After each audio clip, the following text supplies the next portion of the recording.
자, 어제에 이어서 바울은 그 골로새 교인들에 대한 그 감사를 지금 계속하고 있는 것입니다. 바울이 감사하는 것은 골로새 성도들이 어제 본 참된 그리스도인이라는 사실과 또 골로새 성도들이 에바브라를 통하여 전하여진 그 복음, 골로새 교인들에게 전하여진 그 복음이 바로 진리의 말씀이라는 사실에 대하여 바울이 감사하고 있습니다. 어제는 5절 전단부까지 하늘에 쌓아둔 소망으로 말미암음이니까지 살펴보았습니다. 오늘은 이 5절 후단부터 이제 8절까지에 관해서 보겠습니다. 복음에 관한 내용입니다. 자, 거짓 교사들은 어제 말씀드렸지만 성도들로 하여금 그들이 과연 참된 그리스도인인가, 내가 성도인가라는 의구심을 들게끔 합니다. 자, 그리고 오늘은 이 거짓 교사들은 또 성도들에게 그들에게 전하여진 복음의 메시지가 과연 완전한 것인가에 대하여도 계속하여 의문을 들게 합니다. 그래서 바울은 감사하는 형식으로 고린도 성도들을 격려하고 위로하고 안심시키는 거예요. 너희들은 참된 그리스도인이고 너희가 전해들은 그 복음이 참된 복음이다라고 말이죠. 복음 이외에 거짓 교사들은 무언가를 특별한 것을 첨가하려고 합니다. 그렇게 해서 성도와 하나님의 말씀 사이, 성도와 하나님 사이를 이간시키려 하는 것이죠. 자, 그런 의미에서 참된 복음에 관한 오늘 말씀은 당시 골로새 교인들뿐만이 아니라 오늘날처럼 보세요. 복음에 얼마나 많은 첨가물들이 들어가 있는지 말이죠. 이 성경 66권 하나님의 말씀, 이거 이외에 이것만으로는 부족하다. 이거 이외에 다른 걸 또 봐야 된다. 이거 이외에 이걸 알면 훨씬 좋다라고 하고, 이 성경 66권, 이 하나님의 말씀, 이 복음의 말씀 이외에 얼마나 많은 첨가물들을 강조하고 있는지. 오늘날처럼 복음에 첨가되는 것들이 홍수처럼 쏟아지는 시대에 유튜브 보세요. 얼마나 많습니까? 그 시대에 오히려 오늘 말씀이 긴급하고도 간절한 가르침이 아닐 수 없는 까닭입니다. 자, 복음에 관하여 보겠습니다. 오늘 말씀에 따라 볼게요. 첫 번째 5절 뒷부분입니다. 너희가 전에 복음 진리의 말씀을 들은 것이라 6절 전반부 이 복음이 너희에게 이르매라고 해요. 자, 첫 번째 복음은 우리에게 말씀으로 이르는 것입니다. 자, 5절 끝에서 방금 읽은 것처럼 말씀을 듣고라고 하죠. 6절 앞에서 이르러라고 합니다. 즉 복음은 듣고 이해하여 우리에게 이르는 것입니다. 즉 복음은 언어 형식의 이와 같은 설교나 아니면 어떤 가르침으로 전달되는 것임을 유의하여야 합니다. 그래서 성경 말씀, 이 성경 66권이 중요한 것이에요. 우리가 이 말씀을 눈으로 본다는 건 사실 듣는다는 의미와 같은 거거든요. 이 성경 66권 이 말씀으로 우리가 듣고 이것을 글로 된 언어로 된 이 성경 말씀을 이해하는 것으로, 그런 형식으로 또 그것을 풀어 설교하고 풀어 성경 공부든 어떤 형식으로든 가르침으로 복음이 전달된다는 것을 우리는 알아야 된다는 거예요. 믿음은 들음에서 난다는 것이 그런 의미입니다. 이것이 왜 중요하냐? 하나님의 능력은 말이죠. 어떤 행동이나 행위에 의해서가 아니라 말씀의 선포에 의해서 나타난다는 거예요. 이것은 창세기 처음부터 우리에게 알려주신 말씀이에요. 하나님께서 말씀으로 천지를 창조하신 것처럼 하나님의 말씀 자체가 바로 그분의 행동이라는 것입니다. 이것 자체가 그분의 행동이라는 거예요. 말씀 자체가. 자, 마찬가지로 한번 생각해 보세요. 우리 전도자들이, 선교사님들이나 전도자들이 어둠의 땅에 들어가면 무엇을 하나요? 우리나라 옛날에 처음 복음이 들어왔을 때 생각해 보면 병원을 지어주죠. 학교를 세워줍니다. 또 우리 선교사님들 또 해외 나가서 특히 아프리카 지역 같은 데 가면 특히 뭐 하나요? 우물 파줘요. 필요로 하는 것을 채워줍니다. 그러나 그런 행위가 목적이 아니라 궁극적인 목적은 이 하나님의 말씀을 전하는 것이라는 거예요. 그렇게 복음이 전해진다는 거예요. 사람의 생각, 사람의 행실을 전하는 것은 결코 목적이 될 수 없으며 복음은 도덕이나 윤리를 가르치는 것이 아니라 하나님을 가르쳐 주는 거예요. 하나님을 가르쳐 주는 것입니다. 복음을 통하여 인간성을 높이는 게 아니라 복음을 통하여 하나님을 아는 거예요. 자, 둘째, 복음은 진리입니다. 진리. 5절에서 복음, 진리의 말씀을 들은 것이라고 하죠. 그래서 복음은 진리예요.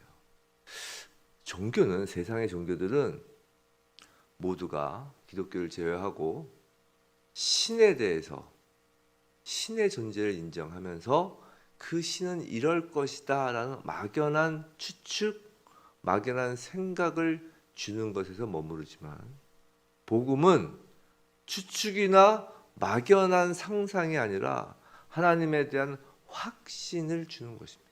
왜냐하면 그것이 진리이기 때문에. 방금 말씀드린 것처럼 복음은 하나님을 가르쳐 주는 것이에요. 즉 하나님에 관한 소식입니다. 그리고 예수 그리스도를 보면 예수님께서 말씀하셨죠. 나를 보는 자가 곧 아버지를 보는 것이라고요. 즉 예수 그리스도를 보면 하나님을 보는 것입니다. 그렇기 때문에 결국 복음이란 예수 그리스도에 관한 소식이기도 한 것이에요. 자, 복음은 하나님에 관한 것이고 예수 그리스도에 관한 것이기 때문에 생각해 보세요. 하나님은 완전하십니다. 예수님은 완전하세요. 무엇을 더하고 뺄 수 없으신 분입니다. 그렇기 때문에 이 복음에 뭔가를 더하거나 빼면 오히려 복음을 심각하게 손상시키게 되는 거예요. 다른 종교의 가르침은 또한 너에게는 진리이지만 그건 나에게는 아니다라는 어떤 상대적인 진리이지만 복음은 절대적이고 모두를 위한 진리입니다. 6절을 보시면 6절에 이런 말씀이 있어요. 너희 중에서와 같이 또한 온 천하에서도 라고요. 사도 바울은 골로새 성도들이 받은 복음이 바로 온 천하에 있는 다른 교회들이 듣고 받은 것과 똑같은 복음이라고 합니다. 이것이 기독교의 보편성이에요. 하나님 말씀의 보편성이에요. 기독교의 보편성이라기보다 우리는 종교가 아니기 때문에 이 말씀의 보편성이에요. 생각해 보세요. 전 세계에 교회가 들어가 있는, 전도가 되고 있는 전 세계에 번역본이 자체가 번역본이 좀 틀릴 수는 있어도 이 성경 66권 이 원문은 다 동일하다는 거예요. 기독교 복음은 진리이기 때문에 2000년 전이나 지금이나 처음부터 지금까지 보편적이었다는 것이에요. 우리는 가끔 기독교에 대하여 그것은 유대인의 특수한 전통의 산물이다, 서구 문화의 한 부분이다 라는 말을 듣곤 하지만 그것은 거짓말입니다. 복음은 보편적인 것이며 전 세계를 위한 것이에요.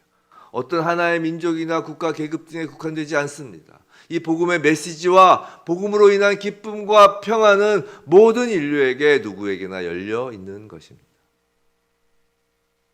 세 번째, 6절을 보시면 6절 뒷부분 너희 중에서와 같이 또한 온 천하에서도 열매를 맺어 자라는도다 라고요. 세 번째, 복음은 생명력이 있어요. 우리 속담 중에 이런 말이 있죠. 3살 버릇 여든까지 간다라는 말이 있습니다. 그런데 이 속담은 복음이 빠지면 맞는 말입니다. 3살이든 80살이든 죄인이라는 정체성, 죽은 자라는 사실은 변하지 않기 때문이에요.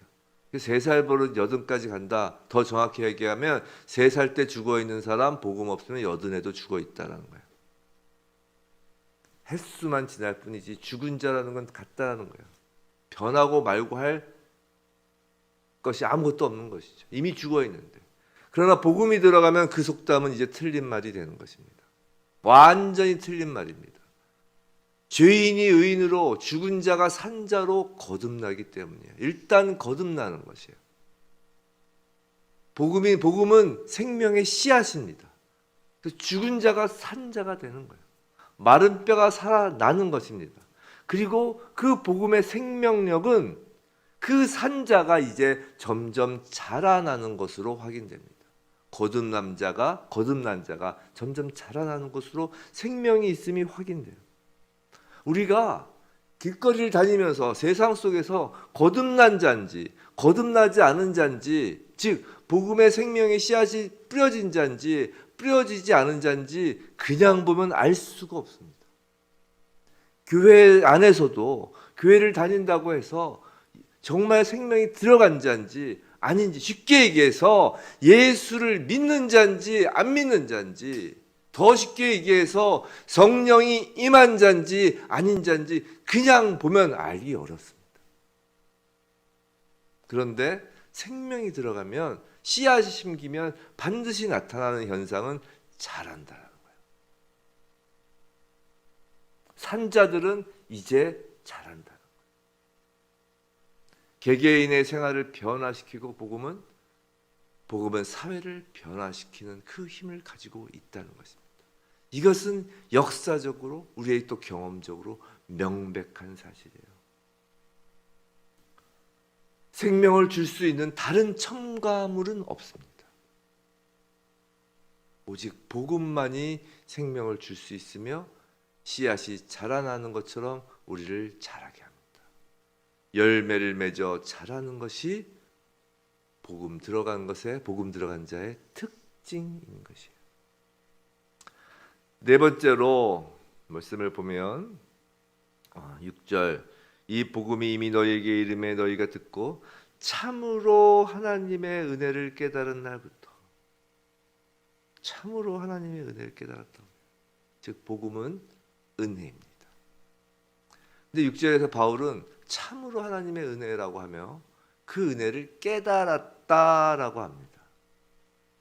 자, 은혜는 단순한 우리의 감정, 느낌뿐만이 아니라 깨달음입니다. 은혜는 깨달음이에요. 그래서 구원의 첫 믿음은 어느 순간 깨달아지는 거예요. 은혜라는 것이 깨달아지는 거예요. 우리가 깨달음이라는 건 저기 있다 잠잠 좀 알아가는 지식이 아니라 순간 확 알게 되는 것입니다. 어떤 깨달음일까요? 그건 복음의 핵심입니다. 하나님에 대한 우리의 헌신이 복음의 핵심인 것이 아니라 하나님께서 우리에게 값없이 자비로 하나님 당신 자신이신 예수 그리스도를 내어주셨다는 그 사실을 깨닫는 거예요. 우리의 공로가 아니라는 것을 깨닫는 것입니다. 우리는 아무리 신실하다고 내가 생각해도 하나님 앞에서 아무것도 주장할 수 없다는 것을 늘 깨닫는 것입니다. 첫 깨달음이 우리의 날마다의 깨달음으로 이어지는 거예요. 한 번 깨닫고 잊어버리는 것이 아니라, 제가 예전에 한번 말씀드린 것이 있는데, 기독교의 성경에서 감사의 의미가 뭐냐? 그냥 Thank you God, 이게 감사가 아니라고 했어요. 감사는 기억하는 거예요. 하나님을 기억하는 거예요. 하나님의 일하심을 기억하는 거예요. 예수 그리스도의 그 은혜를 기억하는 거예요. 은혜의 첫 깨달음이 계속 이어지는 것이 감사인 것입니다. 계속 기억나는 것이 감사인 거예요. 내 삶 속에서 예수 그리스도의 그 은혜를 잊지 않는 것이 감사예요. 즉 은혜를 계속 간직하는 것이 감사예요. 성도 여러분, 하나님의 은혜는 아무리 강조해도 부족함이 없습니다. 우리가 그리스도를 우리의 주님으로 삼으려고 애쓰는 것이 아니에요. 우리는 언제나 은혜이기 때문에 언제나 무익하고 우리는 언제나 아무런 자격이 전혀 없으며 우리는 우리가 스스로 애써서 주님의 종이 되는 것이 아니라는 거예요. 그리스도가 하나님의 그 선하심과 하나님의 긍휼하심과 하나님의 은혜로 그분 자신을 위해 우리를 그리스도의 종으로 삼으시려 한 것뿐이에요. 우리가 그리스도의 종이 되었다, 내가 막 헌신했다가 아니라 주님이 택하셔서 종으로 삼으신 것이고 그것이 은혜인 것이에요. 복음은 기본적으로 은혜입니다. 그렇기 때문에 이 복음, 하나님 말씀을 절대 오해하지 말아야 될 것은 이 복음은 하나님께서 우리에게 무언가를 명령하시는 메시지가 아니라는 거예요. 이 복음은 하나님께서 우리에게 거저 주시는 메시지라는 거예요. 복음은 인간에게 하나님이 요구하시는 것에 대한 그 메시지가 아니라 인간에 대하여 주시는 하나님의 선물에 대한 소식인 것입니다. 하나님이 주신 선물, 이 선물을 받은 자라면 다른 선물을 누군가 그 선물에 더하려 할 때 과감히 거절하는 거예요. 왜냐하면 하나님의 선물은 그 누구가 주는 선물과 뒤섞일 수 없는 것이기 때문입니다. 진정한 보화이기 때문이에요. 오늘 본문 말씀에 나타난 복음에 관한 것을 다시 정리해 볼까요? 복음은 첫째 말씀입니다. 복음은 진리입니다. 복음은 생명입니다. 복음은 은혜입니다. 말씀, 진리, 생명, 은혜.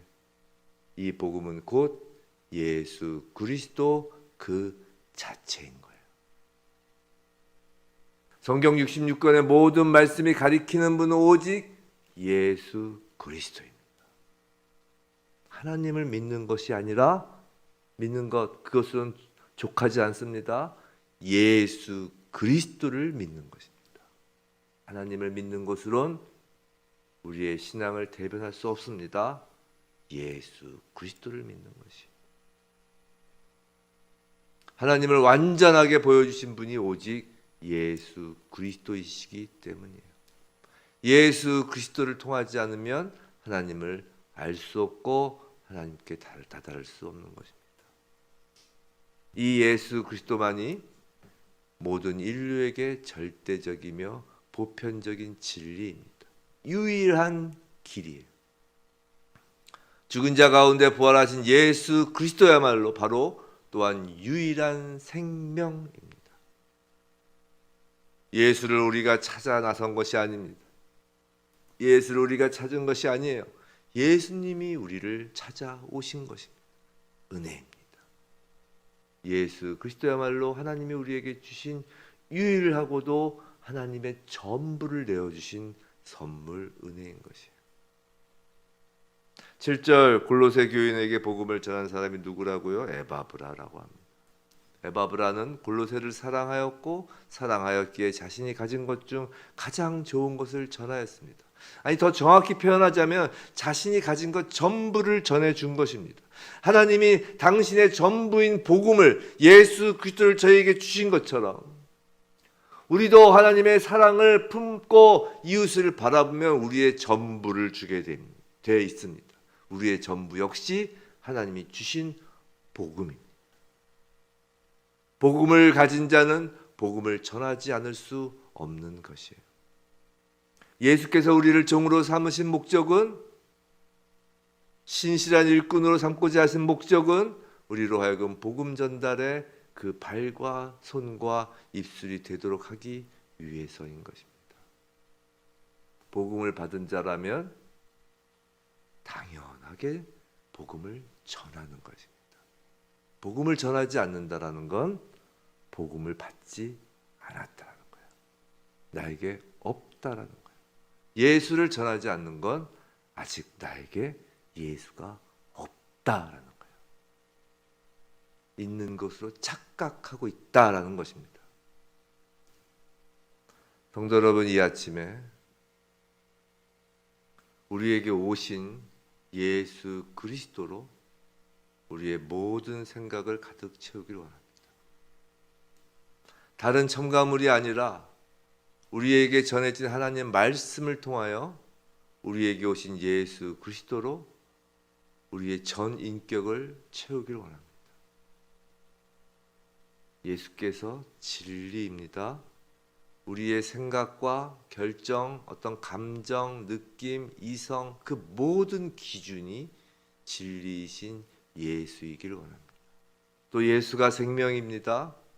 혹시 너무 힘겨운 상황에 쌓인 성도가 있다면 예수 그리스도 그 생명의 능력, 부활의 능력이 경험되길 원합니다. 이제 우리는 죽은 자가 아니라 산 자입니다. 생명이 있는 자입니다. 모든 삶의 태도, 습관, 행실이 주님이 원하시는 방향으로 변화되길 원합니다. 우리 삶으로 복음의 생명이 드러나길 원합니다. 무엇보다 그리스도 예수의 은혜를 생각하길 원합니다. 성도 여러분, 정말로 예수 그리스도가 저와 여러분의 은혜인가요? 오늘이 정말 예수 그리스도의 은혜인가요? 정말 예수 그리스도가 우리에게 가장 좋은 소식, 복음인가요? 유일하게 좋은 것인가요? 그렇다면 이 땅의 삶에 있어서 아무 걱정하지 마시기 바랍니다. 우리의 생각, 예수 그리스도가 은혜라는 그 생각, 그 깨달음, 그것은 성령이 아니고선 우리 안에서 이루어질 수 있는 생각이 아니기 때문입니다. 성령이 임하신 것입니다. 성령을 받았다면 우리의 주인은 예수님이고 우린 예수님 품 안에서 샬롬 할 수 있는 것입니다. 은혜의 강에 푹 잠기는 우리, 예수 품에 깊이 안기는 우리 모두이길 원합니다. 저와 여러분 모두 예수의 이름을 우리 입술로 부르고 예수를 생각하기 원합니다.